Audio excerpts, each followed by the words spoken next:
And Moses summoned all Israel and said to them, Hear, O Israel, the statutes and the rules that I speak in your hearing today, and you shall learn them and be careful to do them. The Lord our God made a covenant with us in Horeb. Not with our fathers did the Lord make this covenant, but with us, who are all of us here alive today. The Lord spoke with you face to face at the mountain, out of the midst of the fire, while I stood between the Lord and you at that time, to declare to you the word of the Lord.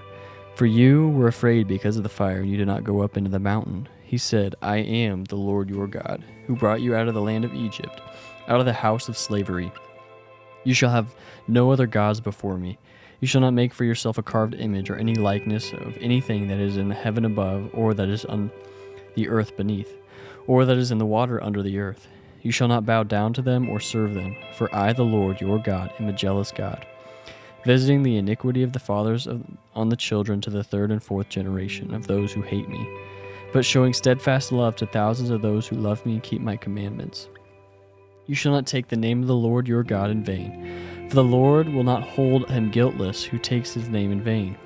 Observe the Sabbath day to keep it holy, as the Lord your God commanded you. 6 days you shall labor and do all your work, but the seventh day is a Sabbath to the Lord your God. On it you shall not do any work, you or your son or your daughter, or your male servant or your female servant, or your ox or your donkey, or any of your livestock, or the sojourner who is within your gates, that your male servant and your female servant may rest as well as you. You shall remember that you were a slave in the land of Egypt, and the Lord your God brought you out from there with a mighty hand and outstretched arm. Therefore the Lord your God commanded you to keep the Sabbath day. Honor your father and your mother, as the Lord your God commanded you, that your days may be long, and that it may go well with you in the land that the Lord your God is giving you. You shall not murder, and you shall not commit adultery. You shall not steal, and you shall not bear false witness against your neighbor. And you shall not covet your neighbor's wife, and you shall not desire your neighbor's house, his field, or his male servant, or his female servant, his ox, his donkey, or anything that is your neighbor's. These words of the Lord spoke to all of the assembly at the mountain, out of the midst of the fire, the cloud, and the thick darkness, with a loud voice, and he added no more. And he wrote them on 2 tablets of stone and gave them to me.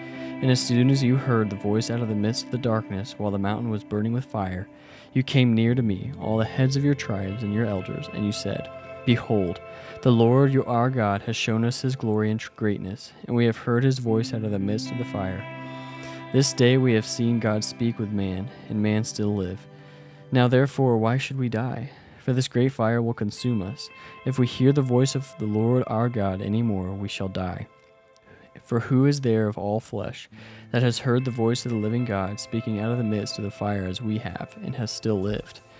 Go near and hear all that the Lord our God will say, and speak to us all that the Lord our God will speak to you, and we will hear and do it. And the Lord heard your words when you spoke to me. And the Lord said to me, I have heard the words of this people, which they have spoken to you. They are right in all that they have spoken. On that they had such a heart as this always, to fear me and to keep all my commandments, that it may go well with them and with their descendants forever. Go and say to them, Return to your tents, but you, stand here by me, and I will tell you the whole commandment and the statutes and the rules that you shall teach them, that they may do them in the land that I am giving them to possess. You shall be careful therefore to do as the Lord your God has commanded you. You shall not turn aside to the right hand or to the left. You shall walk in all the way that the Lord your God has commanded you, that you may live and that it may go well with you, and that you may live long in the land that you shall possess.